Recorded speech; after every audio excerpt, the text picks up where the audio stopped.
مومنین کے لیے جو اس سال ہمارے ساتھ نہیں ہیں، اس دنیا فانی سے انتقال فرما گئے ہیں، اور حاضرین مجلس کے مرحومین کے لیے ایک سورہ فاتحہ۔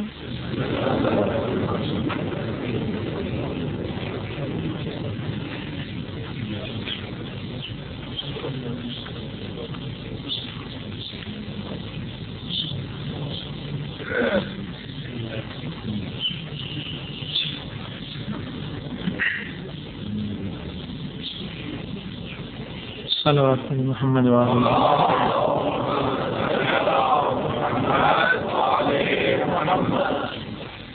بسم اللہ الرحمن الرحیم الحمد للہ رب العالمین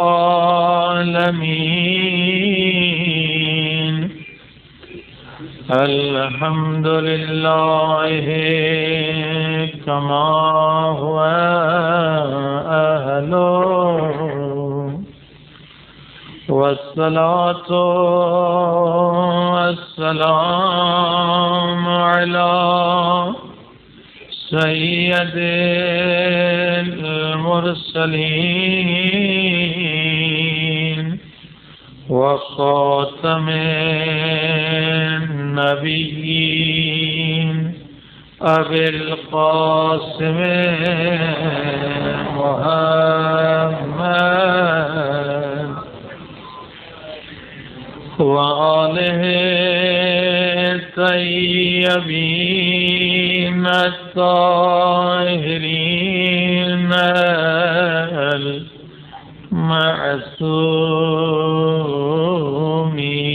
المعصومین۔ دعائے سرکار امام زمان علیہ السلام۔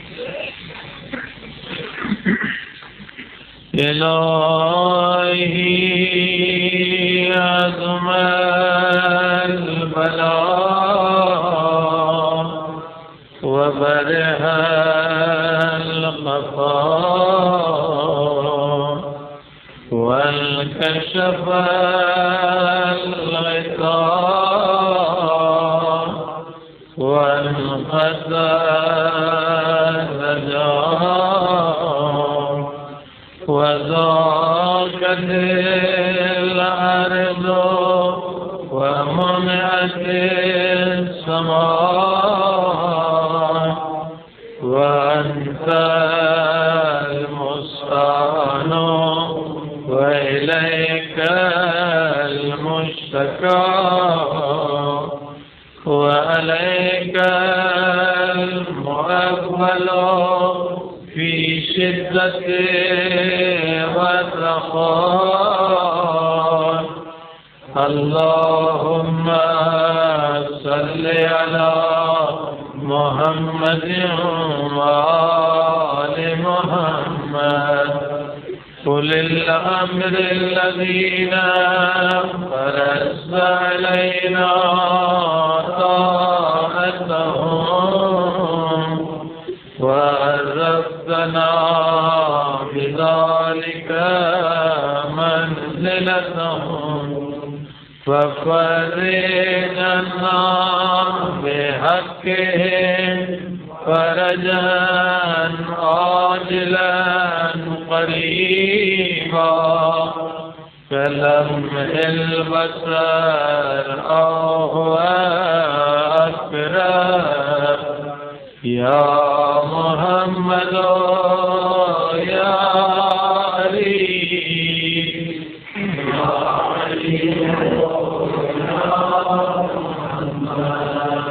يا محمد يا علي يا علي اكفياني فإنكما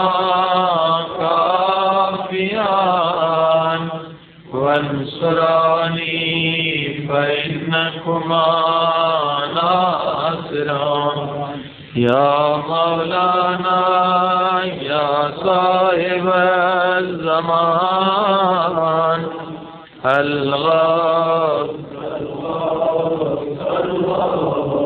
أدركني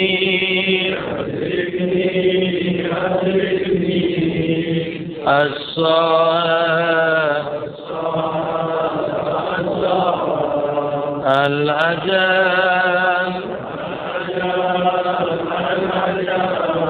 يا أرحم الراحمين بحق محمد وآله الطاهرين محمد صلوات.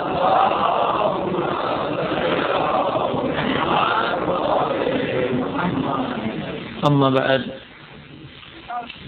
فقد قال الله تبارك وتعالى في كتابه المجيد بسم الله الرحمن الرحيم وما خلقت الجن والإنس إلا ليعبدون. الصلوات.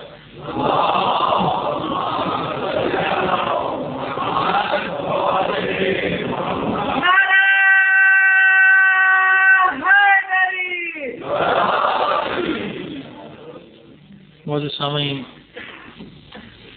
قرآن کریم کا بہت ہی مشہور و معروف جملہ ہے کہ وما خلقت الجن والانس، ہم نے نہیں پیدا کیا جنوں کو اور انسانوں کو مگر اس لیے تاکہ وہ عبادت کریں.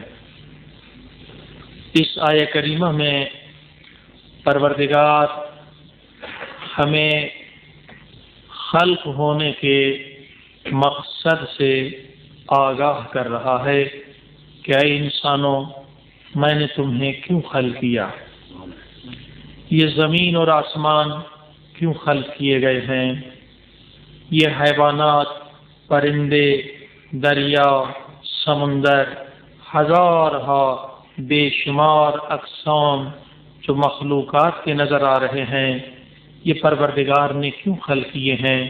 تو فرمایا وما خلقت الجن والانس الا لیعبدون، اے انسانوں، ہم نے تمہیں عبادت کے لیے خلق کیا.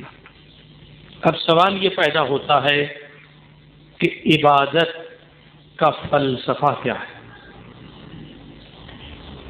عبادت کی فلسفی کیا ہے، اور یہاں یہ بھی سوال پیدا ہوتا ہے کہ کیا پروردگار ہماری عبادت کا محتاج ہے؟ نعوذ باللہ، استغفر اللہ، وہ ذرہ برابر ہماری عبادت کا محتاج نہیں ہے. کیا پروردگار کو ہماری عبادت کی ضرورت ہے؟ ہماری نماز کی ضرورت ہے، ہماری مجلسوں کی ضرورت ہے، ہماری روزوں کی ضرورت ہے؟ تو جواب قرآن سے، عقل سے، شریعت سے مل رہا ہے کہ وہ پروردگار بے نیاز ہے. پوری کائنات اس کی عبادت کرے تو بھی اس کی عظمت میں اضافہ نہیں ہو سکتا، پوری کائنات اس کی عبادت نہ کرے تو بھی اس کی عظمت میں کوئی کمی نہیں آ سکتی. وہ پروردگار ذرہ برابر ہماری عبادت کا محتاج نہیں ہے، اسے ہماری عبادت کی ضرورت نہیں ہے. تو جب وہ ایسا خالق ہے، ایسا مالک ہے، وہ غنی ہے، وہ کسی چیز کا محتاج نہیں ہے، تو پھر اس نے اس نماز کو، روزے کو، حج کو، محبت مودت آل محمد کو ہم پر واجب کیوں کیا ہے؟ پروردگار، تجھے جب ہماری نمازوں کی ضرورت نہیں، تجھے جب ہمارے روزوں کی ضرورت نہیں، تجھے جب ہمارے حج کی ضرورت نہیں، زکوٰۃ و خمس کی ضرورت نہیں، تو ان عبادتوں کو پروردگار تو نے ہم پر واجب کیوں کیا ہے؟ تو جواب یہی ملتا ہے کہ اے انسان، ان عبادتوں کو ہم نے اس لیے تجھ پر واجب کیا ہے تاکہ تو نقص سے، نقائص سے، عیوب سے، ایک پستی سے نکل کر بلندی کی طرف ہو. یعنی یہ عبادت جو ہم پر واجب کی گئی ہے، اسی سے خود ہمیں نفع ملتا ہے.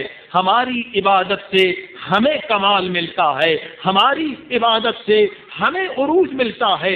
اس لیے فرمایا الصلاۃ معراج المؤمن، نماز مومن کے لیے معراج ہے، بلندی کا سبب ہے، ترقی کا سبب ہے، کمال کا سبب ہے، مگر ہماری عبادت سے کوئی پروردگار کو فائدہ نہیں۔ صلوات پڑھی محمد علیہ۔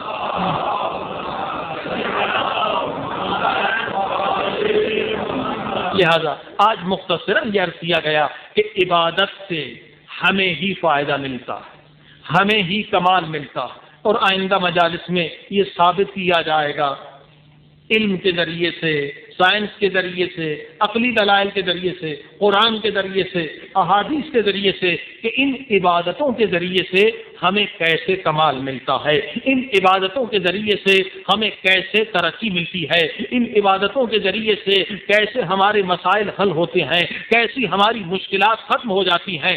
آج یہی تمہیدی گفتگو ہے کہ عبادت کا فائدہ خود انسان کو ملتا ہے، اور قرآن کریم میں پروردگار نے یہی فرمایا کہ اے انسان، جب تو عابد بن جائے، جب تو عبد مطلق بن جائے، جب تو واقعا میرا عبد بن جائے تو پھر میں تیرے ساتھ معاملہ کرتا ہوں۔ پروردگار کیا معاملہ؟ خدا کی آواز آتی ہے کہ پھر میں تجھے اپنی ولایت عطا کرتا ہوں۔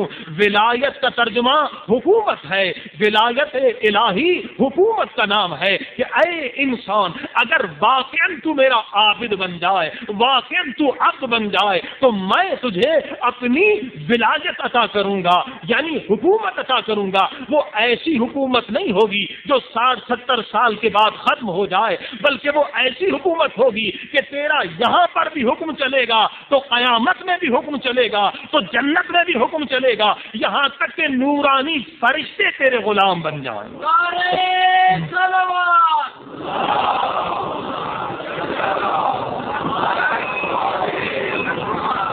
اب آپ نے عبادت کا ایک مقصد ولایت پروردگار کو حاصل کرنا ہے، اور سورہ مائدہ میں وہ آیت دلیل کے طور پر موجود ہے کہ انما ولیکم اللہ ورسولہ والذین آمنوا الذین یقیمون الصلاۃ ویؤتون الزکاۃ وہم راکعون۔ ترجمہ یہ ہے، یہ آیت اس وقت نازل ہوئی جب پیغمبر خدا نماز پڑھا رہے، اور ایسی نماز ہے جیسی نماز ایک عبد مطلق،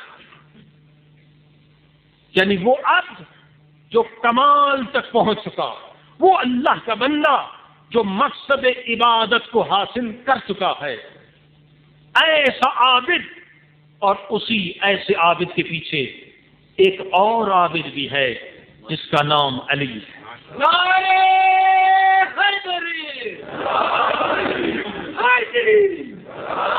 اب یہ دونوں عبادت کر رہے ہیں، اللہ کے رسول نماز پڑھا رہے ہیں اور مولا علی نماز پڑھ رہے ہیں۔ یہ اتنے میں سائل آ گیا، فقیر آ گیا کہ ہائے کوئی مجھے خیرات دینے والا۔ تمام شیعہ سنی کتابوں میں، 25 سے زیادہ اہل سنت کی کتابوں میں اس آیت کی تفسیر موجود ہے کہ جب فقیر آیا تو میرے مولا علی کے ہاتھ میں انگوٹھی تھی، مولا نے اشارہ کیا، فقیر انگوٹھی لے کر چلا گیا۔ اس کے بعد یہ آیت نازل ہوئی، یعنی ادھر سے پروردگار نے اس نمازی کی نماز کو دیکھا اور پھر اس نمازی کے خیرات دیکھنے دینے کو دیکھا، اور صرف ظاہری نماز کو نہیں بلکہ نمازی کے دل کے اندر خلوص کو دیکھا۔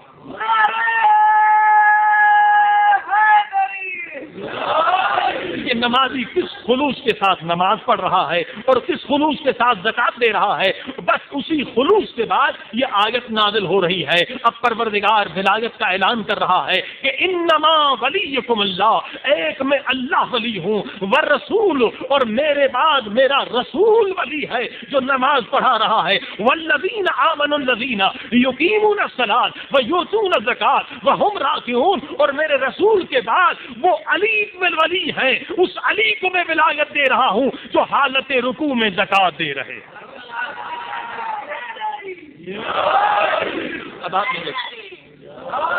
ولایت کا مقام عبادت کے بعد، عبادت کا نتیجہ ولایت ہے، اور ولایت یعنی حکومت پروردگار، نہ یہ دنیاوی بیچارے حاکم جو خود اپنے اعضاء پر حکومت نہیں چلا سکتے، خود اپنی آنکھ کے مالک و حاکم نہیں۔ ایسے حاکموں یا حکومتوں کی بات نہیں ہو رہی، بلکہ یہ ولایت ہے جو پروردگار عطا کرتا ہے ایک عابد کو، ایک خالص و مخلص عبادت کرنے والے کو۔ وہ کیسا عابد ہے عزیزان گرامی؟ اس عابد کی مثال قرآن و حدیث میں موجود ہے کہ اگر کوئی واقعا خدا کا عابد بن جائے، کہ صرف خدا کا بندہ ہو، نہ شیطان کا بندہ رہے، نہ نفس کا بندہ رہے، نہ دولت کا بندہ رہے، نہ دنیا کا بندہ رہے، عبد مطلق اسے کہتے ہیں جو صرف اپنے رب کا بندہ بن جائے، اپنے خدا کا بندہ بن جائے، جو عبد مطلق بن جائے۔ تو حدیث کے جملے ہیں، جو واقعا خدا کا بندہ بن جائے، جو لیکن خدا کی اطاعت کرے، پھر خدا اسے یہ مقام عطا کرتا ہے کہ اس کی اطاعت زمین پر رہنے والے پتھروں پر واجب ہو جاتا ہے۔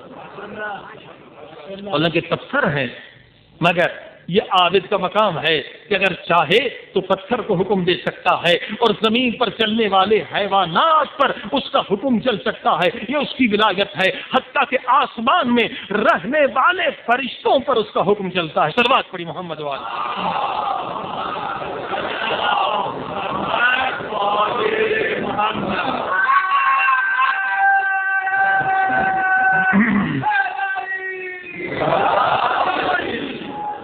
عزیزان کرام، یہ ہے عبادت کا مقصد کہ خدا اس عبادت کے ذریعے سے ہمیں نقص سے نکال کر بلندی پر پہنچانا چاہتا ہے، کیونکہ ہماری خلقت جو ہے آپ جانتے ہیں، انسان کو پروردگار نے ایک نجس نطفے سے خلق کیا۔ اگر یہ عبادت نہ کرے، اگر یہ معرفت کا نور حاصل نہ کرے تو یہ مانند حیوان ہے۔ اسے خدا نے نجس نطفے سے خلق کیا ہے، مگر یہ عبادت ہے جو اسے حیوانیت سے نکال کر نورانیت کی طرف لے جاتی ہے۔ عالم جبروت، عالم نور، عالم غیب، عالم ملکوت میں لے جانے والی چیز یہ عبادت ہے۔ عبادت کے بغیر انسان مانند حیوان ہے، وہ ترقی نہیں کر سکتا، وہ زندگی میں کامیابی حاصل نہیں کر سکتا، بلکہ جو سکون ابدی ہے، ہمیشہ کا سکون، وہ بھی بغیر عبادت کے میسر نہیں ہے۔ صلوات پڑھی محمد والا۔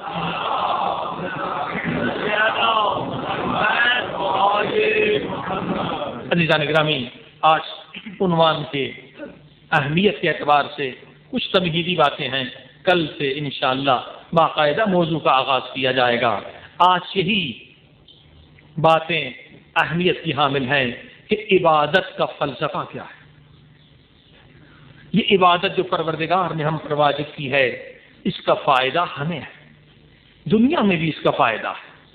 یہی نماز لے لیں، دنیا میں کس قدر اس کے فوائد، اور انہی فائدوں کو دیکھ کر، اسی عبادت کے فلسفے کو دیکھ کر آج دنیا کے بڑے بڑے ماہرین اسلام قبول کر رہے ہیں۔ یورپ میں، امریکہ میں، نہ کہ عام جاہل امریکی یا جاہل یورپین، بلکہ بڑے بڑے یونیورسٹیوں کے پروفیسر جب تحقیق کرتے ہیں بغیر تبلیغ کے، اس نتیجے پر پہنچتے ہیں کہ عالم انسانیت کے لیے نجات کا ذریعہ فقط اسلام ہے، اور یہ اسلام کی عبادتوں کا فلسفہ ہے جس کے ذریعے سے لوگ اسلام کو قبول کر رہے ہیں۔ شعبان کے مہینے میں گزشتہ سال ہم انگلینڈ گئے تو پتہ چلا کہ ڈربن یونیورسٹی، 5ویں 6ٹی بڑی یونیورسٹی ہے انگلینڈ کی، ایک بہت بڑا پروفیسر اپنی تحقیق سے نہ فقط مسلمان بنا ہے بلکہ مومن اور مذہب اہل بیت کو اس نے قبول کیا۔ اور اسی طرح سے 4-5 پروفیسرز کے بارے میں انگلینڈ میں بتایا گیا ہے کہ یہ اپنی ذاتی ریسرچ کے ذریعے سے، تحقیق کے ذریعے سے انہوں نے اسلام کو قبول کیا ہے۔ اور چند سال پہلے ہی کیمبرج یونیورسٹی میں ایک بہت بڑا پروفیسر جو شیعہ ہوا تھا، اور نہ فقط شیعہ ہوا بلکہ حضرت علی علیہ الصلوۃ والسلام کی خلافت پر بہترین کتاب اس نے لکھی ہے، یورپین اسٹائل جو ان کا لکھنے کا ہوتا ہے یا دلائل کا ہوتا ہے، بہترین کتاب مانی گئی ہے۔ اس نے ثابت کیا ہے کہ خلافت حضرت علی علیہ الصلوۃ والسلام کا حق ہے۔ تو اسی طرح سے امریکہ میں پڑھے لکھے لوگ جو ریسرچ کر رہے ہیں وہ اسلام کو قبول کر رہے ہیں، اور کون سے اسلام کو؟ اہل بیت کے بتائے ہوئے اسلام کو، اہل بیت کے بتائے ہوئے طریقے کو۔ بلکہ امریکہ میں یہ وہابی حضرات جو ہیں ان کی تبلیغ بہت زور سے ہے، سعودی لوگوں کی تبلیغ کا بہت اثر ہے، خصوصاً کالے لوگوں کو بہت زیادہ مسلمان بنا رہے ہیں، ایسا بھی ہے۔ اور وہاں پر ان کے بہت سارے سینٹرز ہیں، یعنی امریکہ میں بہت سارے لوگ یہاں پر اہل سنت کے مذہب والے تھے لیکن امریکہ پہنچ کر وہابی ہو گئے۔ یعنی امریکہ اس وقت بہت تیزی کے ساتھ وہابی مذہب کے لیے تبلیغ ہو رہی ہے، مگر آپ کو تعجب ہوگا کہ یہ جو اکثر کالے لوگ مسلمان ہو جاتے ہیں اور وہابیوں کے ذریعے سے مسلمان ہوتے ہیں، سعودیوں کے ذریعے سے مسلمان ہوتے ہیں، لیکن انہیں بھی اگر ایک کتاب مذہب اہل بیت کی مل جائے تو وہ بغیر زحمت کے شیعہ بن جاتے ہیں۔ اور بہت ساری مثالیں اور بہت سارے دوست موجود ہیں جنہیں وہابیوں نے مسلمان بنایا۔ ہیوسٹن میں ایک داؤد ہے، ان کی پوری فیملی ہے، اور 2 سال پہلے انگلینڈ میں ایک صاحب ملے تو وہ بھی شیعہ مذہب کے کالے تھے، کہا مجھے وہابیوں نے مسلمان بنایا۔ لیکن مسلمان بنانے کے بعد کہا کہ ایک ہمارے اندر خطرناک قوم ہے، اس کا نام ہے شیعہ، تم اس سے بچ کے رہنا، ان کے نزدیک نہ جانا۔ اور بہت مجھے ڈرایا، میں نے کہا کیوں، آخر میں کیا خرابی ہے؟ کہا وہ بہت خراب ہیں، وہ کافر ہیں، ظاہر مسلمان ہیں مگر کافر ہیں، ان کا قرآن بھی جو ہے 40 پارے کا۔ کہا اس نے اتنا ڈرایا، مولوی نے مجھے اتنا ڈرایا شیعوں کے بارے میں کہ مجھے خود شوق ہو گیا کہ اس مخلوق کو دیکھ تو لوں یہ کون ہے۔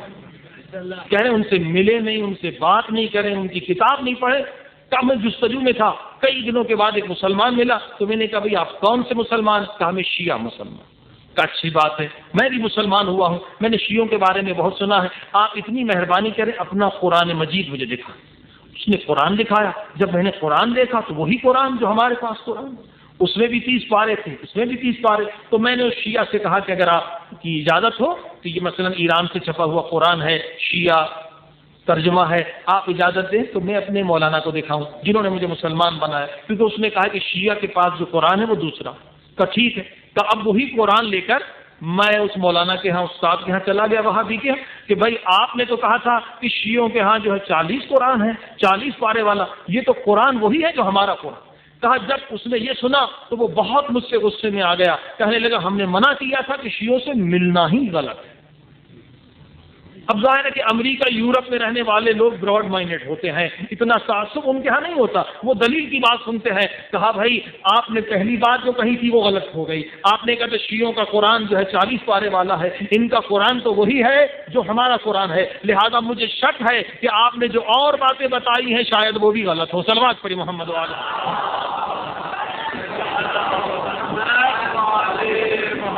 اس کے بعد مجھے اور شوق ہوا شیعہ مذہب کے بارے میں تحقیق کروں۔ مثلا ایک کتاب علامہ طباطبائی کی شیعت اسلام، وہ انگلش میں موجود ہے۔ کہا مگر اس مولانا نے اپنے بیٹے کو میری جاسوسی پر لگا دیا کہ دیکھو یہ کس شیعہ سے ملتا ہے۔ اس پر مجھے اور غصہ آیا کہ میں کوئی غلام تو نہیں، اس کا نوکر تو نہیں، میں آزاد ہوں۔ ظاہر ہے وہاں آزادی کی بات ہے، وہ لوگ برداشت نہیں کر سکتے۔ تو الحمدللہ جب میں نے تحقیق کی تو میں نے دیکھا حق کا مذہب مذہب اہل بیت۔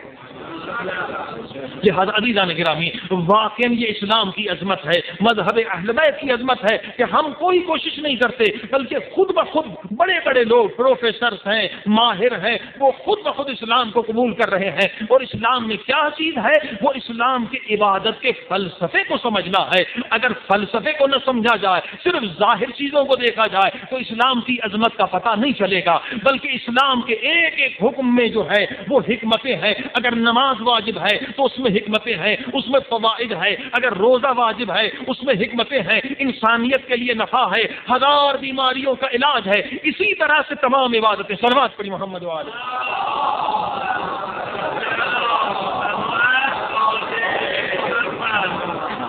بارہ جگہ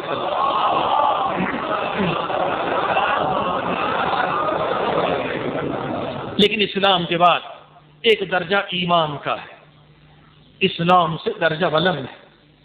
آئیے ایمان کی طرف متوجہ ہو جائیں۔ انسان اگر نماز نہیں پڑھتا تو قرآن فرماتا مشرک، چاہے کلمہ لا الہ الا اللہ پڑھے، اسلام کے لیے لازم ہے، مسلمان کے لیے لازم ہے کہ وہ نماز کو ادا کرے، کیونکہ پروردگار کہہ رہا ہے اے میرے بندے میں نے تجھے عبادت کے لیے خلق کیا۔ عزیزان گرامی، عجیب حدیث ہے اور ظاہر ہے ممکن ہے کسی کو بری لگے، لیکن ہمارا فرض ہے بیان کرنا، اور اگر غور کریں گے تو یہ حدیث بری نہیں لگے گی، لیکن ظاہراً ایک حدیث کو آپ نے گہرائی سے نہیں سنا تو آپ کہیں گے یہ بڑی سخت حدیث ہے، لیکن نہیں، ہم تمہیداً عرض کرتے ہیں تو بات سمجھ میں آ جائے گی۔ دیکھیے پروردگار نے یہ تمام نعمتیں انسان کے لیے خلق کی ہیں، اور نعمتیں اس قدر ہیں ہم گن نہیں سکتے، شمار نہیں کر سکتے، بے شمار نعمتیں۔ اس دنیا میں قدم رکھنے سے پہلے ہر چیز جو ہماری ضرورت کی تھی وہ موجود ہے، لباس موجود ہے، گھر موجود ہے، پھل موجود ہے، مختلف اقسام کے کھانے ہیں۔ امام زین العابدین علیہ الصلوۃ والسلام ارواحنا لہ الفداء صحیفہ سجادیہ میں فرماتے ہیں کہ پروردگار نے حیوانوں کے لیے 2-4 قسم کی ہی غذا مقرر کی ہے، گھاس ہے، دانے وغیرہ، مگر اے انسان دیکھ تو کتنے مختلف اقسام کے کھانے کھاتا ہے، ہر موسم میں الگ پھل فروٹ ہیں، مختلف کھانے ہیں، مختلف لذائذ ہیں، اتنی نعمتیں ہیں انسان کو پروردگار نے دی کہ انسان اگر شمار کرنا چاہے تو شمار نہیں کر سکتا۔ لیکن آپ دیکھیے ہم گھر میں کتا پالتے ہیں اور اس کے لیے کوئی اسپیشل ڈش نہیں پکاتے، کوئی اسپیشل کھانا نہیں پکتا، جو بچ جاتا ہے وہ اسے پھینک کر دے دیتے ہیں، کوئی احترام سے اس کے لیے دسترخوان بھی نہیں بچھاتے۔ مگر یہ کتا حیوان ہے، کس قدر نمک حلال ہے، 1 مہینہ ہم نے اسے کھانا دیا، اب اگر ہم اسے اشارہ کرتے ہیں تو وہ اشارے پر آ جاتا ہے، اندھیرا ہو رات ہو وہ مالک کو پہچانتا ہے، غیر پر حملہ کرتا ہے، مالک پر حملہ نہیں کرتا۔ حالانکہ پروردگار کہہ رہا ہے کہ کتا جو ہے وہ نجس عین ہے، بہت نجس ہے، ہاں نجس ہے، مگر اس میں ایک صفت موجود ہے، یہ وفادار ہے، یہ نمک حلال ہے، نمک حرام ہے۔ خود اس میں ہدایت ہے، یہ جتنی مخلوقات پروردگار نے خلق کی ہے ان کے ذریعے سے انسان ہدایت لے سکتا ہے اگر غور و فکر کرے، اگر غور و فکر نہ کرے تو قرآن سے بھی ہدایت نہیں مل سکتی۔ یہ حیوان ہے نجس، مگر کس قدر نمک حلال ہے، 1 ہفتہ 2 ہفتہ اپنے کھانا کھلایا، آپ کے اشارے پر آ جاتا ہے، اللہ اللہ۔ مگر وہ مالک، وہ خالق جس نے ماں کے پیٹ سے لے کر ہم پر نعمتیں نازل کی، بلکہ یہ فرمایا 14 برس تم میرے نمک کھاتے رہو، غذائیں کھاتے رہو، میں تم سے کوئی کام نہیں لوں۔ یہ بھی رعایت تو 14 برس خوب کھاؤ، کوئی کام نہیں۔ بتائیے کون سا ایسا کوئی سیٹ صاحب ہوگا، کون سی ایسی کمپنی ہوگی جو 14 برس آپ کو بغیر کام کے تنخواہ دے؟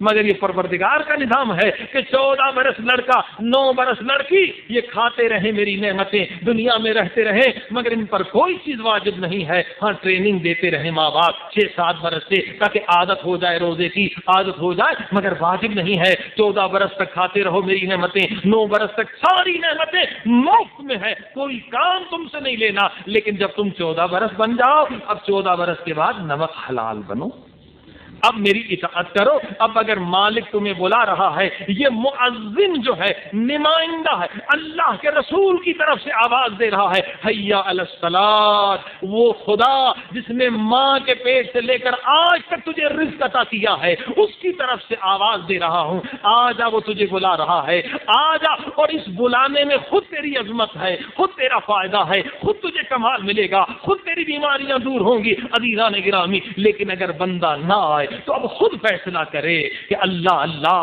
وہ کتا ہے جسے بچا ہوا کھانا دے رہے ہیں مگر وہ بلانے پر آ جاتا ہے، مگر یہ کیسا انسان ہے جسے ہزار نعمتیں دی جا رہی ہیں، اللہ اللہ، مگر یہ خدا کے بلانے پر نہیں آتا۔ اب سنیے حدیث، تاکہ حدیث سخت ہے مگر بات سمجھ میں آ جائے۔ اللہ کے رسول فرماتے ہیں کہ کتا بھی کہتا ہے اور خنزیر بھی کہتا ہے، یہ دونوں ایک بات کہتے ہیں، کتا بھی نجس ترین حیوان ہے، خنزیر بھی نجس ترین حیوان ہے، مگر یہ دونوں کیا کہتے ہیں؟ کہتے ہیں پروردگار تیرا شکر ہے۔ کتا کہتا ہے پروردگار تیرا شکر ہے، تو نے مجھے کتا بنایا ہے مگر بے نمازی نہیں بنایا۔ اللہ اکبر، یہ حضور کی حدیث۔ کتا شکر کر، میں نمک حرام میں نجس حیوان ہوں پروردگار، مگر جس کا نمک کھاتا ہوں اس سے نمک حرامی نہیں کرتا، اس کے بلانے پر آ جاتا ہوں۔ پھر یہی بات خنزیر کہتا ہے پروردگار دنیا میں سب سے نجس تو نے مجھے بنایا، مگر پھر بھی تیرا شکر ہے کہ تو نے مجھے خنزیر بنایا، بے نمازی نہیں۔ عزیزان گرامی، یہاں زندگی اصلاً زندگی نہیں ہے اگر اس میں عبادت نہیں ہے۔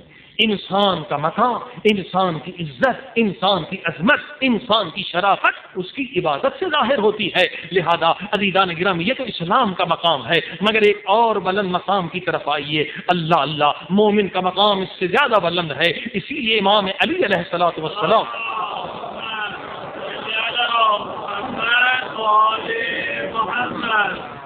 ٹریننگ دے رہے ہیں۔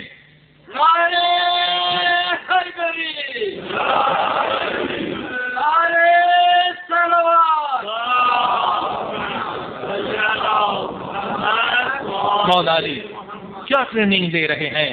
فرماتے ہیں اے ہمارے ماننے والوں، اے مسلمانوں، لا ینال ولایتنا، اگر ولایت علی چاہتے ہو، اگر ولایت امام حسین چاہتے ہو، اگر ولایت بیمار امام کربلا چاہتے ہو، ایک کام ضرور کیا کرو، ورنہ ولایت زبانی رہے گی، ہمارے ولایت کے نور سے فائدہ نہ تمہیں قبر میں ملے گا نہ قیامت میں ملے گا۔ مولا بتائیے ہم کرنے کے لیے تیار ہیں، ہم آپ کی ولایت کے بغیر نہ دنیا میں رہ سکتے ہیں نہ آخرت میں رہ سکتے ہیں۔ تو مولا کیا فرماتے ہیں؟ لا ینال ولایتنا من استخف بصلاته، ہماری ولایت کا نور تمہیں نہیں مل سکتا اگر تم نے وقت پر جو نماز کا وقت ہے، فضیلت کا وقت ہے، اگر فضیلت کے وقت پر تم نے نماز کو ادا نہیں کیا تو مسلمان تو ہو مگر تم مومن نہیں ہو سکتے۔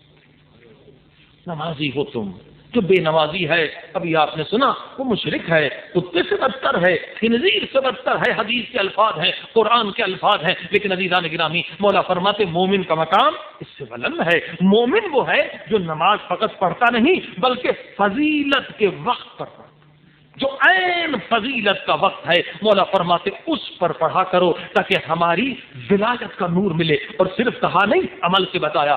جنگ صفین ایسی جنگ ہے، ہزاروں لوگ مارے گئے، ادھر سے تیر آ رہے ہیں، ادھر سے نیزے پھینکے جا رہے ہیں، اور مولا علی بار بار آسمان کو دیکھ رہے ہیں۔ ادھر سے ابن عباس پوچھتے ہیں یا علی آپ دشمن کو نہیں دیکھتے، آسمان کو کیوں دیکھ رہے ہیں؟ کوئی تیر نہ آ جائے، کوئی نیزہ نہ آ جائے، کوئی دشمن کا حملہ نہ ہو جائے۔ فرمایا ابن عباس میں آسمان کی طرف دیکھ رہا ہوں تاکہ دیکھوں زوال کا وقت تو نہیں ہوا، کہیں نماز کا وقت تو نہیں ہوا۔ ابن عباس حیران ہو کے کہتے مولا اس شدید جنگ میں اور آپ نماز پڑھنا چاہتے؟ کیا تیر ہزاروں برس رہے ہیں، لاشیں گر رہی ہیں، بازو کٹ رہے ہیں، مولا اس جنگ میں، میدان جنگ میں آپ نماز پڑھنا چاہتے ہیں؟ تو مولا علی کا کیا جملہ ہے؟ مولا علی ایک مرتبہ ناراض ہوئے، ناراحت ہوئے، فرمایا ابن عباس علی اسی نماز کے قیام کے لیے جنگ کر رہا ہوں، اسی نماز کے قیام کے لیے میری جنگ ہے۔ مصلی بچھایا، تیر برس رہے ہیں اور آپ کے مولا علی نماز پڑھ رہے ہیں۔ سبحان اللہ، یہ مومن کا مقام ہے۔ اور فقط مولا علی نہیں، ہر امام کا یہی رویہ۔ کہتے حضرت امام علی رضا علیہ الصلوۃ والسلام ارواحنا لہ الفداء، ذرا دقت کریے گا، کچھ سادات آنے والے تھے، سادات کے احترام کے لیے امام رضا علیہ السلام شہر کے باہر سے ان کے استقبال کے لیے اصحاب کے ساتھ نکلے۔ کچھ سادات آ رہے ہیں مدینے سے، اول ابو طالب آ رہے ہیں، کچھ بنی ہاشم آ رہے ہیں۔ اتنے میں صحابیوں نے دیکھا کہ نماز کا وقت ہو گیا، اور یہ بھی دیکھا کہ دور سے کچھ سوار آ رہے ہیں، کچھ سیاہی نظر آ رہے ہیں، کچھ لوگ دور سے نظر آ رہے ہیں، ان کے گھوڑے نظر آ رہے ہیں۔ امام نے فرمایا اذان دو۔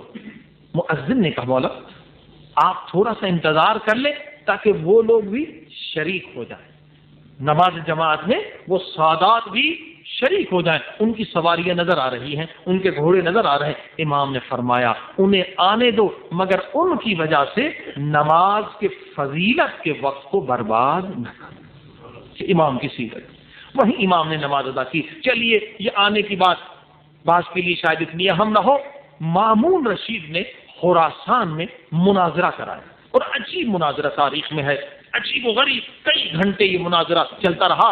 ایک طرف فرزند رسول، فرزند زہرا امام علی رضا علیہ الصلوۃ والسلام، امام علی رضا علیہ السلام بیٹھے ہوئے ہیں.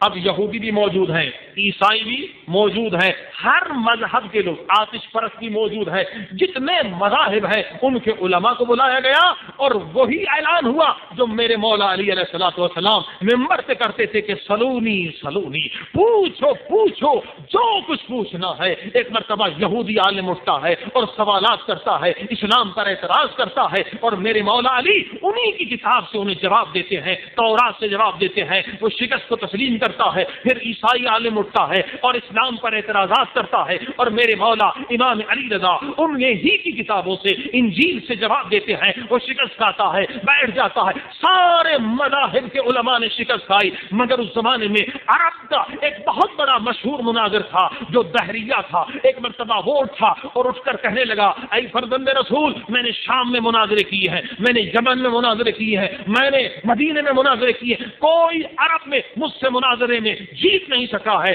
آج میں آپ سے مناظرہ کرنا چاہتا ہوں کیونکہ میں نے دیکھا آپ نے سب کو شکست دے دی ہے. ایک مرتبہ یہ اٹھتا ہے اور امام اس کے ہر سوال کا جواب عقل سے اور ادھر سے فلسفی دلائل دے رہے ہیں, اور وہ شکست پہ شکست کھا رہا ہے. یہاں تک کہ نماز کا وقت ہو گیا. ادھر سے امام نے مامون سے کہا کہ نماز کا وقت ہے, پہلے نماز ادا کی جائے پھر مناظرہ. اور ادھر سے وہ دہریہ جو کافر ہے وہ کہنے لگا, مولا میرا دل نرم ہو چکا ہے, میں مسلمان ہونے والا ہوں, بس ایک دو سوال کی بات ہے, تھوڑی دیر ٹھہر جائیں تاکہ میں کلمہ پڑھ کر آپ کے ساتھ نمازی بن جاؤں, پھر آپ نماز کے لیے جائیں. مگر امام نے فرمایا نہیں, نماز اپنے فضیلت کے وقت پر ادا ہوگی پھر مناظرہ.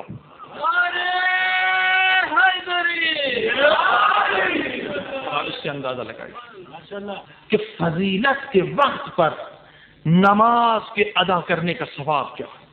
اور یہ اہل بیت کی ٹریننگ ہے کہ مومن کی ایک صفت, اس کے فوائد بے شمار عرض کیے جائیں گے کہ فضیلت کے وقت پر نماز پڑھنے کا پھر کیا فائدہ. بھائی نماز بعد میں 1 گھنٹہ ہو گیا, نہیں, احادیث کے الفاظ ہیں جب نماز کی فضیلت کا وقت ہوتا ہے تو ملک الموت ہر انسان پر نظر کرتا ہے, ہر انسان کو چیک کرتا ہے اس وقت کون نماز میں مشغول ہے, یا دکان میں کام میں مشغول ہے, یا اسپتال میں مشغول ہے, یا آفس میں مشغول ہے. ہر ایک انسان پر نماز کے وقت ملک الموت حکم خدا سے نظر ڈالتا ہے, اور حکم خدا یہ ہے کہ جو نماز کے وقت پر نماز ادا کرتا ہے, اے ملک الموت تیرا فریضہ ہے کہ جب اس کی موت آئے اس کی روح کو آرام سے نکال.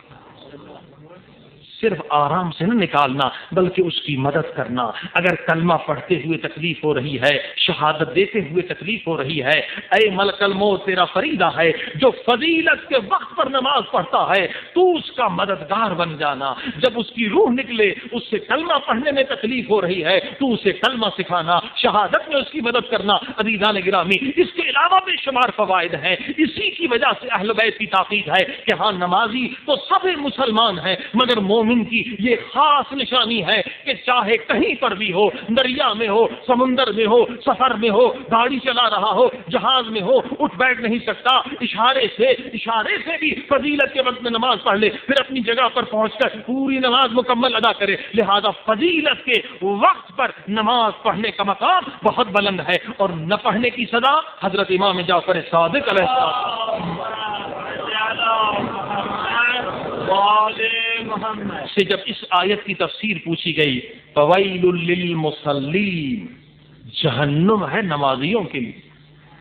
قرآن ادھر کہا جو نماز نہیں پڑھتا وہ مشرک, اور اس جگہ پر کہا فویل للمصلین, کون سے نمازیوں کے لیے جہنم ہے؟ جو نماز میں سستی کرتے ہیں, نماز کو پڑھتے ہیں مگر سستی کرتے ہیں. جب معصوم سے پوچھا گیا مولا یہ کون سے لوگ نمازی ہیں نمازی مگر جہنم میں جائیں گے, فرمایا ہاں یہ وہ نمازی ہیں جو نماز پڑھتے ہیں مگر نماز کو اس کے فضیلت کے وقت پہ نہیں پڑھتے, جب قضا ہونے کے قریب آتی ہے 1-2 گھنٹے کے بعد پڑھتے ہیں.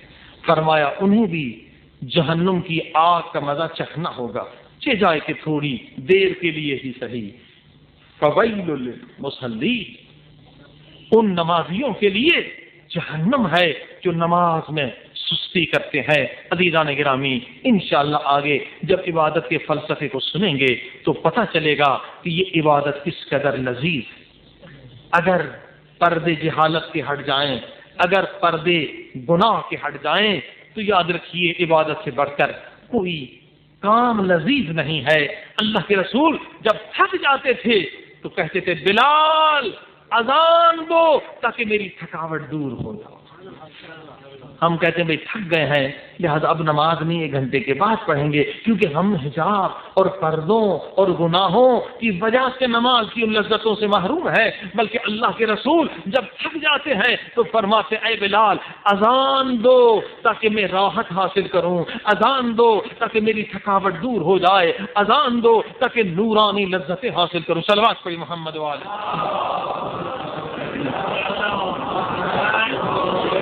اور حقیقت یہی ہے، عقل کا فیصلہ بھی یہی ہے، عقل کا تقاضا بھی یہی ہے۔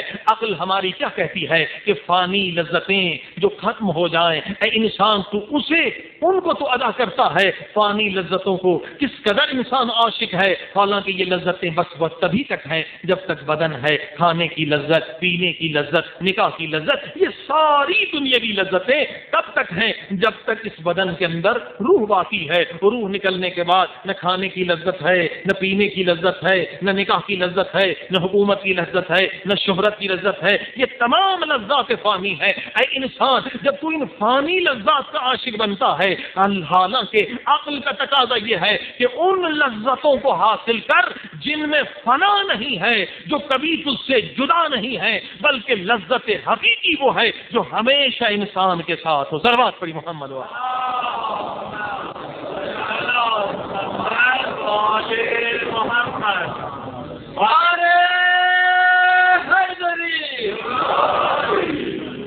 حقیقی لذت وہی ہے جو انسان سے کبھی جدا نہ ہو، کبھی فنا نہ ہو۔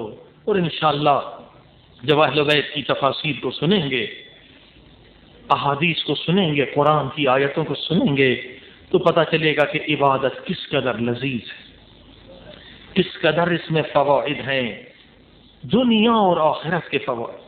یہ خود جو گریہ امام حسین علیہ السلام جس کے آپ عاشق ہیں کہ پہلی محرم کا چاند نکلا نہیں، یہ مومن کے دل تڑپنے لگے اور رضا خانوں کی طرف توجہ۔ واقعاً یہ ایسی عبادت ہے، یہ ایسی لذت ہے جو فانی نہیں ہے کہ مجلس میں رو لیے اب چلے گئے، صرف یہاں طبیعت ہلکی ہو گئی، صرف یہاں سکون ملا اور بات یہیں ختم ہو گئی۔ نہیں نہیں، ان عبادتوں کا تعلق روح سے ہے، روح لا فانی ہے۔ یہ عبادتیں سرمایہ ہے آخرت کا، یہ عبادتیں سرمایہ ہے قبر کا۔ جب کوئی ساتھ نہیں رہے گا، جب قبر میں تنہا اترنا ہوگا، صرف اترنا نہیں ہوگا، جب یہ نازک بدن مٹی کے منوں کے نیچے دب جائے گا، جہاں سانس لینا مشکل ہے، جہاں گرمی کی شدت بے پناہ ہے، جہاں کوئی مددگار نہیں، اس وقت پتہ چلے گا کہ مجلس حسین میں گریے کی عظمت کیا ہے۔ آج انسان کو نہیں پتا، اس وقت پتہ چلے گا کہ اس گریے امام حسین کا مقام کس قدر ہے۔ عزیزان گرامی، خود دنیاوی اعتبار سے بھی آج سائنسدان ڈاکٹر کہتے ہیں کہ یہ ساری پریشانیاں جو ہیں انسان کے دماغ پر فشار دیتی ہیں۔ پریشان کیوں ہوتا ہے انسان؟ کچھ کیمیکلز جو ہیں دماغ کے اندر ہوتے ہیں، ان کیمیکلز کو نکالا نہیں جا سکتا، کوئی ایسا آپریشن بھی مشکل ہے۔ پریشانیاں دنیا میں ہیں، خوشیاں انسان کے دنیا میں ہیں، کبھی ماں مر گئی، کبھی بیٹا، یہ مصیبتیں ہیں، اور پریشانی ہو گئی، کیا ہو گیا؟ یہ کچھ کیمیکلز میں تبدیلیاں آ جاتی ہیں، لہذا انسان پریشان ہو جاتا ہے۔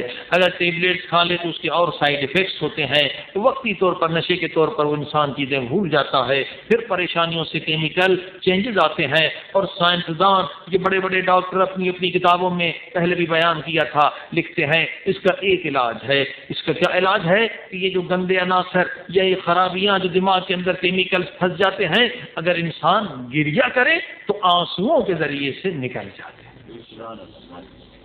دیکھیے دو طرفہ فائدے، ہر عبادت میں دو طرفہ فائدہ، یہ نہیں کہ صرف آخرت نہیں۔ ربنا آتنا فی الدنیا حسنہ وفی الآخرۃ حسنہ، اسی وجہ سے آج لوگ مسلمان ہو رہے ہیں۔ اسلام کی کوئی عبادت ایسی نہیں جس کا یک طرفہ فائدہ، بلکہ دو طرفہ فائدے ہیں۔ جسمانی بھی فائدہ ہے تو روحانی بھی فائدہ ہے، دنیاوی بھی فائدہ ہے تو اخروی بھی فائدہ ہے۔ صلوات پڑھی محمد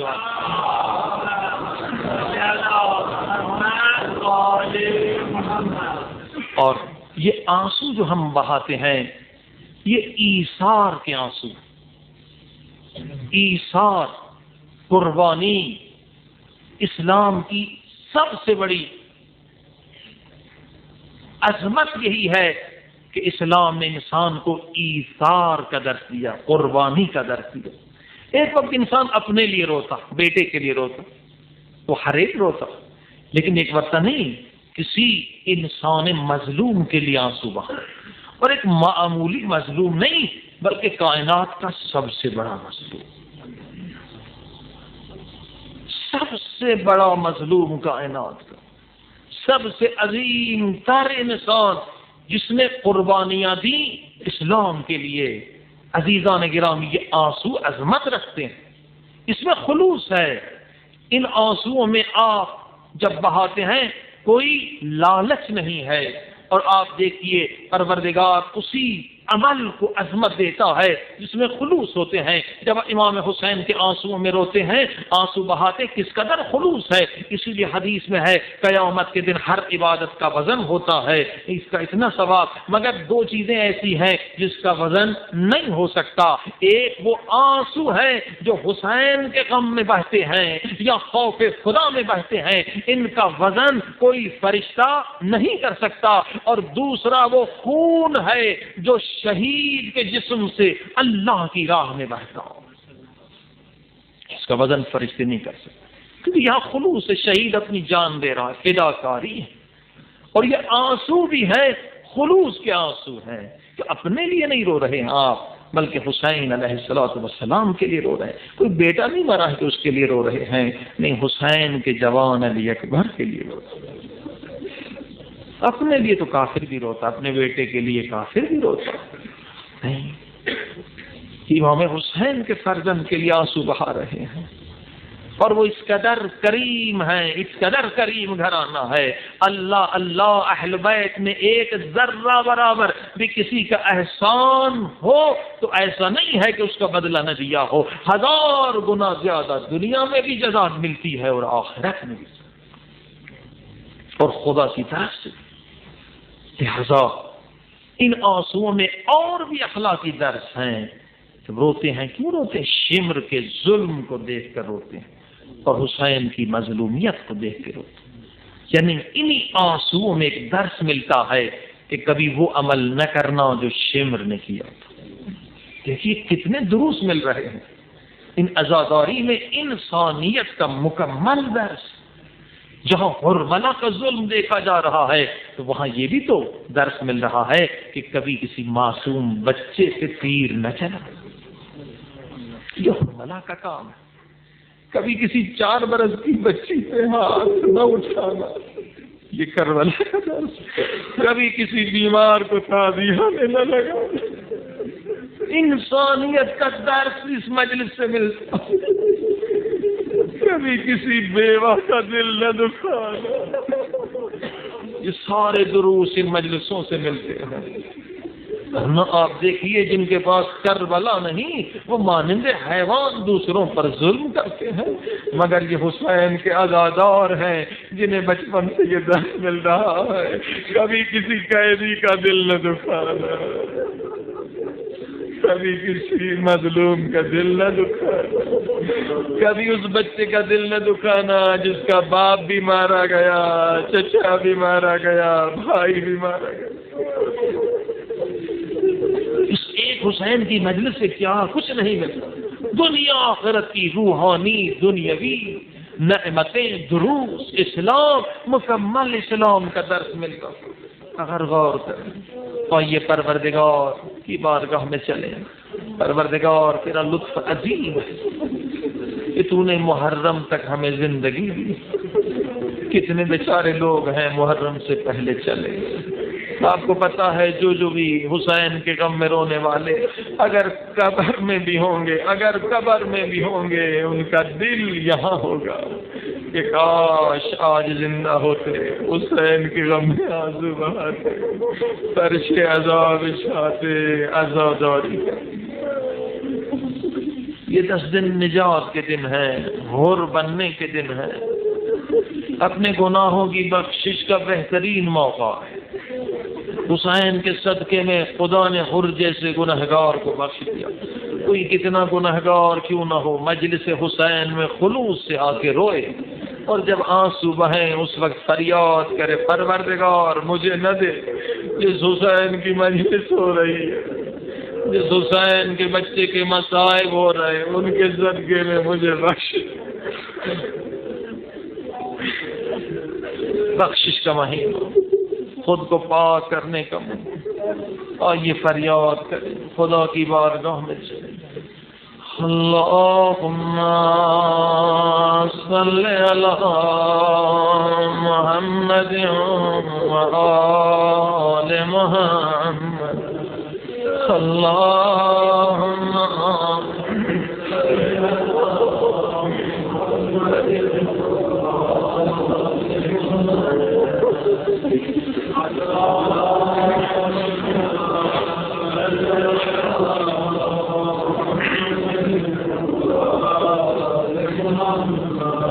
اللہم صلی علی محمد وآل محمد، اللہم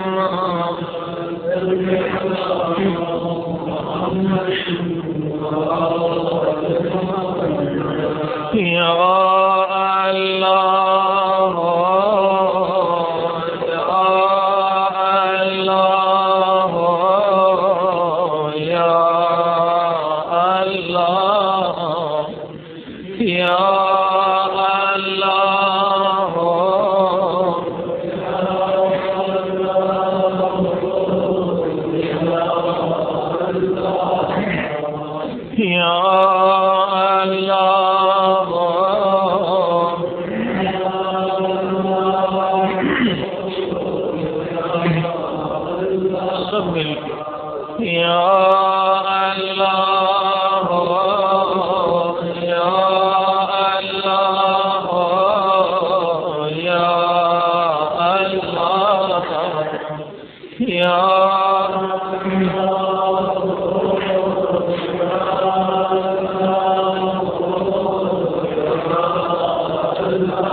حدیث کے جملے ہیں جو 10 مرتبہ خلوص سے کہہ رے یا اللہ، خدا فرماتا ہے میں اس بندے کی دعا رد نہیں کرتا۔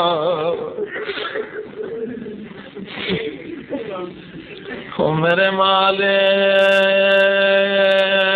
تو نے سچ کہا، جو 10 مرتبہ کہے یا اللہ تو اس کی دعا رد نہیں کرتا، مگر میں اس نجس اور گناہگار زبان سے کہہ رہا ہوں، جس زبان سے میں نے 1000 بار تیری مخالفتیں کی ہیں، وہ پاک زبان کہاں سے لاؤں جس نے کبھی گناہ نہ کیا ہو۔ اس نجس زبان کی فریاد آج سن لے، سب مل کے گئی ہے یا اللہ۔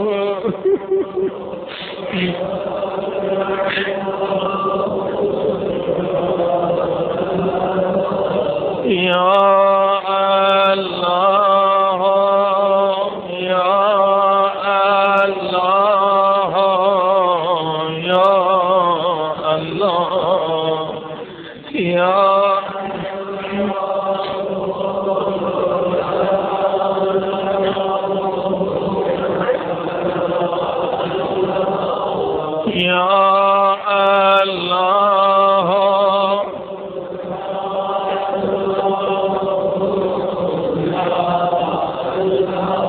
میرے اللہ میرے گناہوں کی وجہ سے میری دعاؤں کو رد نہیں کرنا. آج اس ماں کا واسطہ جو جنت البقیع سے آئی ہے. آئے اس زہرا مظلومہ کا تجھے ماننا جو آئی ہے اور ہاتھ میں رومال ہے. عزاداروں کے چہروں کو زہرا دیکھ رہی ہے. کون ہے میرے یتیم حسین پہ رونے والا؟ کون ہے میری زینب پہ رونے والا؟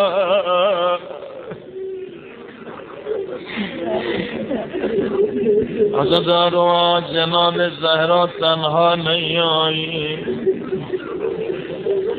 بلکہ وارث خون حسین. جانتے ہیں وارث خون حسین کون ہے؟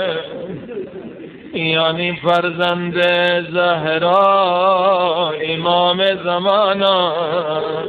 اے مولا امام زمانہ مجھے نہیں معلوم آج آپ کہاں گریے میں مشغول ہیں. شاند محرم نظر آ گیا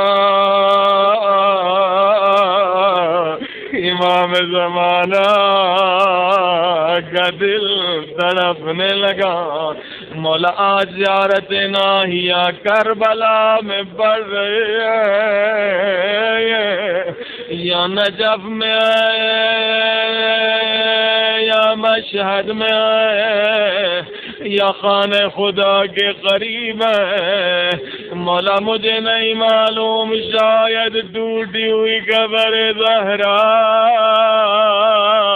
کے قریب ہو.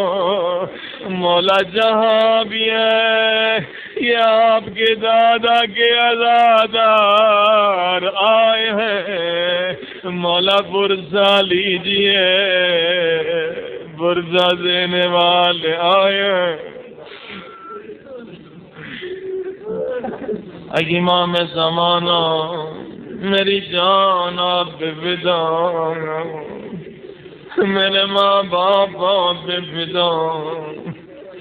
ایک جملہ آپ کی طرف سے اجازت و خدمت امام زمانہ میں عرض کروں.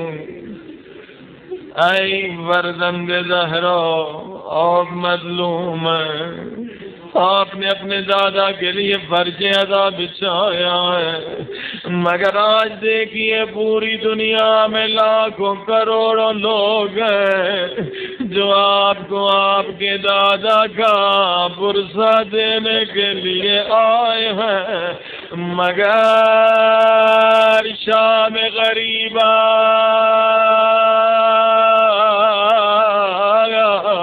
جب خیمے جلے تھے سید سجاد یتیم ہوئے تھے، کوئی مسلمان نہیں آیا کہ سجاد کو سینے سے لگا کے گئے. آئے سجاد تیرے بابا کا بڑا ارمان کوئی نہیں تھا جو کہے تیرے اکبر کا بڑا ارمان ہے، کوئی نہیں تھا جو کہے عباس کا بڑا ارمان، مگر سنیں گے کیسے پرسا دیا کوئی تابیانہ لے کے بڑا، کوئی ہتھ گھڑیاں لے کے آیا، ہاتھوں میں ہتھ گھڑیاں پہنائی، باہوں میں بیڑیاں پہنائی، گردن میں توکے اور ظالم پیڑ میں تابیانہ مارا۔ اے امام زمانہ، تیرے دادا امام زین العابدین کو اس طرح سے پرسا دیا، مگر آج ہر ملک ہر شہر میں فرش عذاب بچ چکے، آنسو بہانے والے آنسو بہا رہے، ماتم کرنے والے ماتم، مگر مولا وہ دن کب آئے گا جب آپ ہمارے سامنے ہوں گے اور مجلس پڑھنے والے مجلس پڑھیں، آپ کو سینے سے لگا کے پرسا دیں۔ عزیزوں، میں نے عرض کیا اس رونے کا بڑا مقام ہے، خلوص ہے، عظمت ہے۔ اور ایک روایت عرض کروں، ایک مومن تھا جو ہر سال ایک قافلہ لے کر زیارت کے لیے کربلا جاتا، ایک مرتبہ قافلہ لے کے گیا، خود ذاکر بھی تھا، حرم امام حسین میں علی اکبر کے مذاہب بڑے، واپس آیا، سو گیا، خواب میں امام حسین تشریف لے آئے، اے ذاکر ہم تیرا شکریہ ادا کرنے آئے ہیں۔ سنیے، ہر ایک کا مقام ہے جو اس عزاداری میں حصہ لیتا ہے، حتیٰ کہ جو جوتے رکھنے والے بھی ہیں ان کا بھی مقام۔ سنیے جملہ، امام حسین نے اس ذاکر سے کہا، سن تیرے شہر میں ایک مومن ہے، جب مجلس حسین بپا ہوتی ہے وہ عزاداروں کی جوتیاں ٹھیک کر کے رکھتا ہے، جب تو واپس جائے اسے میرا سلام۔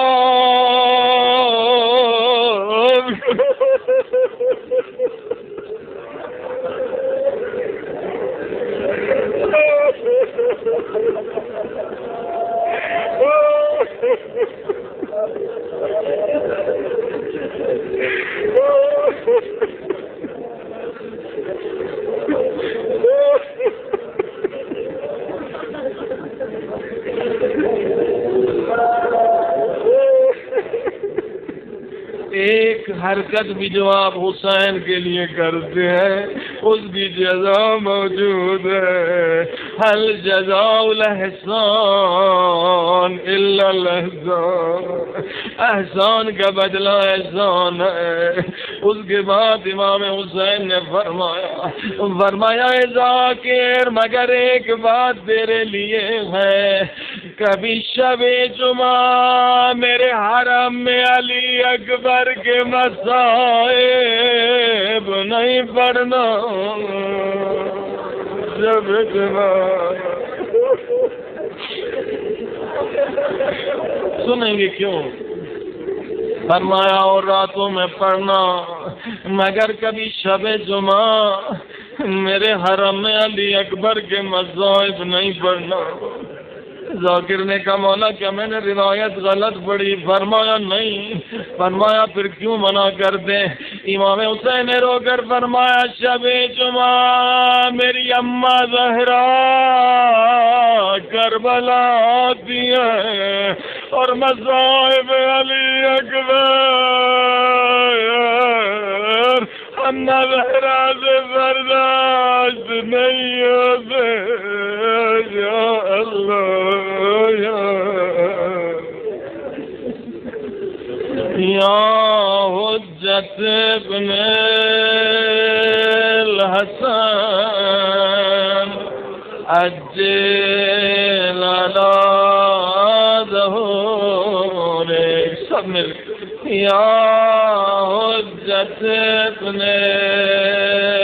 الحسن عجل على ظهور یا حجت ابن الحسن عجل على ظهور اے امام زمانہ جہاں بھی ایک نظر اس مجمع پہ ڈالیے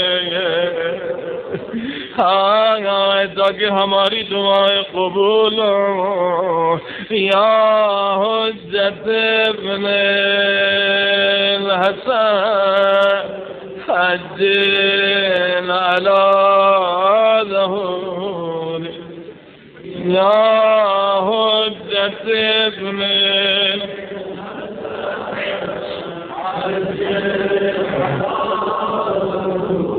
یا حجت ابن الحسن عجل على ظهور یا حجت ابن الحسن یا حجت ابن الحسن عجل على ظهور یا حجت ابن الحسن یا حجت ابن الحسن یا حجت ابن الحسن یا حجت ابن الحسن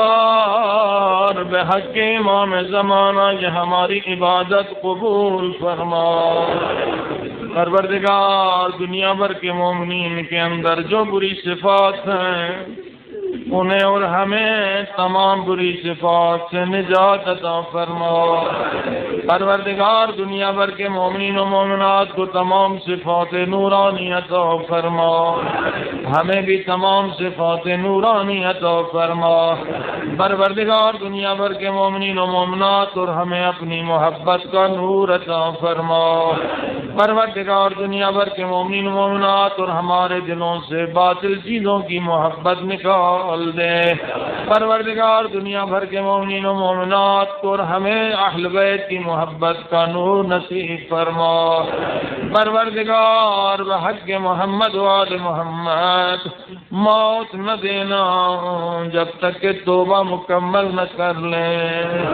پروردگار موت نہ دینا جب تک تیرے حقوق تیرے بندوں کے حقوق ادا نہ کر لیں پروردگار ایکسیڈنٹ کی موت سے اسپتال میں پاؤں رگڑ رگڑ کے مرنے کی موت سے ہمیں نجات عطا فرما حسین کی طرح حسین کے صدقے میں ہمیں شہادت کی موت نصیب فرما پروردگار حاضرین مجلس کے ہم سب کے مرحومین جن کے لوگ ہو چکے ہیں مومنین کے رشتہ دار یا جن کے والدین ان کی مغفرت فرما پروردگار جن کے والدین زندہ ہیں ان کی مغفرت فرما جن کا حق ہماری گردن پر ہے ان کی مغفرت فرما پروردگار بلند نورانی مقامات یقین اور اپنا حضور ہمیں نصیب فرما پروردگار جہاں جہاں مسلمان مظلوم ہیں افغانستان کشمیر لبنان فلسطین عراق کوسوو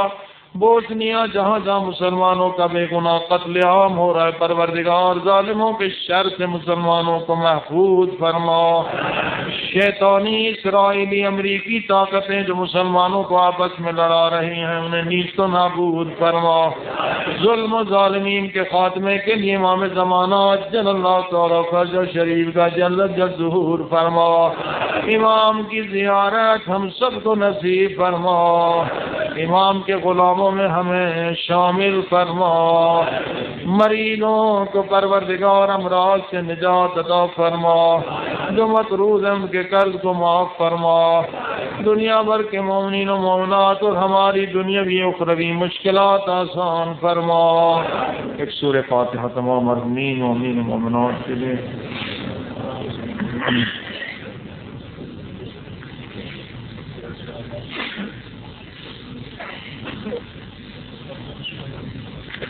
بعض مومنین التماس دعا کی پروردگار سب مشکلات میں جو مومنین ان کی مشکلات دور فرما۔